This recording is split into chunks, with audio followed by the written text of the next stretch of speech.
आप सभी का मेरी हिंदी की क्लास में स्वागत है। आज के इस क्लास में हम री की मात्रा वाले शब्दों और वाक्यों को पढ़ना सीखेंगे। चलिए शुरू करते हैं। ये है री की मात्रा। इसकी मात्रा अक्षर के नीचे कुछ इस प्रकार से देखिए लगाई जाती है और जब किसी भी व्यंजन पे री की मात्रा लग गई इसका मतलब है अब इस व्यंजन के साथ री की आवाज जुड़ गई। तो जैसे का पे ये री की मात्रा लग गई तो आप इसे क्या बोलेंगे, री की आवाज इसके साथ जोड़िए, क्री। क्या हो गया, री होता है ना, री, ऋतु, ऋषि। तो री की जो आवाज है का के साथ जुड़ेगी तो मिलकर के क्या आवाज निकलेगा, देखिए क्या साउंड बनेगा, क्री। माँ में इसी प्रकार से लगेगा तो मृ।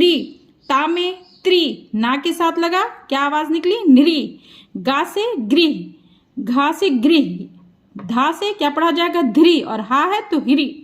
तो इस प्रकार से कोई भी मात्रा जब किसी भी व्यंजन में लगती है तो उस व्यंजन के साथ उस मात्रा की आवाज जुड़ जाती है। तो ये री की मात्रा है। आपको क्या करना है, जब कोई भी मात्रा पढ़िए तो का से ज्ञा तक के सभी व्यंजनों पे मात्रा को लगा करके पढ़ के प्रैक्टिस करिए। फिर जब आप शब्द पढ़ेंगे तो आसानी से समझ में आएगा। या किसी छोटे बच्चों को भी पढ़ाना है तो इसी तरह से पढ़ाइए।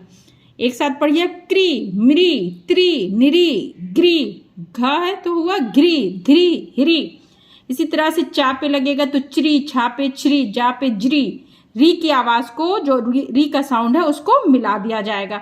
तो यहाँ उससे कुछ बनने वाले शब्द हैं और कुछ नीचे वाक्य हैं, हम दोनों पढ़ते हैं। चलिए, ना है इसमें री की मात्रा लगी तो आप क्या बोलेंगे, नृ, और पा जोड़ देंगे तो क्या हो गया, नृप। ना में री और पा, नृप।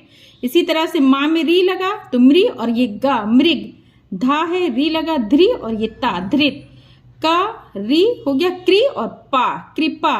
वा री और था में आ की भी मात्रा है तो था बोला जाएगा। इस तरह से जैसे यहाँ पे धृत जुड़ गई आवाज, लेकिन यहाँ पे आ की मात्रा है तो दोनों को हमें अलग अलग पढ़ना है। जैसे ये क्री पा, आ की मात्रा कैसे पढ़ते हैं हमने पिछले क्लास में आपको एक्सप्लेन किया। जब किसी भी व्यंजन पे आ की मात्रा लगेगी तो उस व्यंजन को खुल के मुंह खोल के बड़ा सा बोलते हैं। जैसे ये प से हो गया पा, अलग से इसको बोला जाएगा तो क्या हो गया, क्या पढ़ा जाएगा, कृपा। इसी प्रकार से वृथा। आ माँ में री हुआ तो क्या बोलेंगे, मृ, और ता मिल के क्या शब्द बनेगा, अमृत। आ मृ और ता, अमृत।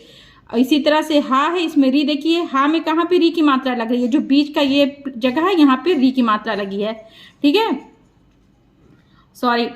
तो ये यहाँ पे जो है लगी है तो किसे क्या बोले, ह्री, और दाया दय, हृदय। अब यहाँ पे कुछ वाक्य हैं जिनमें री की मात्रा वाले शब्द हैं। चलिए पढ़ते हैं। ऊपर क्या लिखा है देखिए, क्री, और ये शाका, कृषक, कृषक, ठीक है। आगे चलिए पढ़ते हैं, यह एक कृषक, क्री, शाका, शक, कृषक। इसका नाम, नाम आ और मां नाम, अमृता, अमृत, इसका नाम अमृत। यह कृषक, अब यहाँ पे देखिए किस चीज की मात्रा है, का में ई की मात्रा है तो हो गया की, और सा में आ की मात्रा सा, ना, किसान। कहा कह ला ता, ला में आ, ता में आ, तो ला और ता को खींच के बोलेंगे लाता, तो क्या शब्द बना, कहलाता। एक साथ पढ़िए, यह कृषक किसान कहलाता। आगे बढ़ते हैं, आ मृ और ता, अमृत, क्री, और ये शी। शा में देखिए छोटी की मात्रा है तो ये बोला जाएगा शी नहीं है क्योंकि ये छोटी की मात्रा है तो जो शा के साथ आवाज जुड़ेगी वो छोटी सी जुड़ेगी तो क्या पढ़ा जाएगा इसको, कृषि।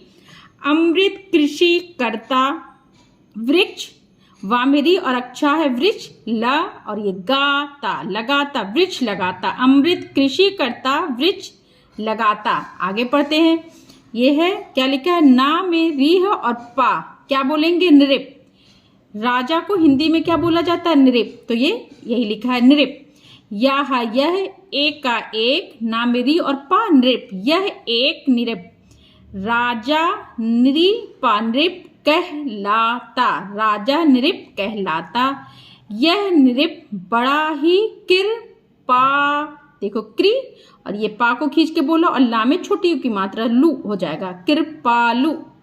मिलके क्या वाक्य बना, साथ में पढ़िए, यह नृप बड़ा ही कृपालु। आगे कोई है और भी है, पढ़ते हैं। चलिए, ये है क्या लिखा है, माँ मेरी और गा, मृग। हिरन को हिंदी में क्या बोलते हैं, मृग, ठीक है। तो चलिए पढ़िए, यह एक मृग, माँ मेरी और गा, मृग। और ये फिर क्या लिखा है, यह एक मृग, मृग, ता मेरी है और डा, तृण। खाता, मृग तृण खाता, तृण किसको कहते हैं? वो चारा जो खाता है, जो भूसा खाता है उसे कहते तृण, घास भूसा। मृग तृण खाता, इसका गृह नहीं, गृह गामेरी और हा गृह नहीं, इसका वृक्ष सदा, स और दा, सदा वृक्ष वामेरी और अच्छा है वृक्ष, पासा पास रहता, सदा वृक्ष पास रहता। तो आज की क्लास में ये हो गया री की मात्रा। आगे की क्लास में मैं सीक्वेंस में सभी मात्रा आपको सिखाऊंगी, उसके बाद मैं इन्हें लिखना भी सिखाऊंगी। आई होप कि आपको अच्छी तरह से समझ में आए और आप किसी भी एज के हो तो हिंदी पढ़ना और लिखना मेरे साथ सीख सकें। और अगर वीडियो अच्छी लगे तो वीडियो को लाइक और चैनल को सब्सक्राइब करिए, और कोई भी बात आपको सही या गलत लगे तो कमेंट ज़रूर करिए, ताकि मैं उससे कुछ सीखूं और आपको सिखाऊं उस बात के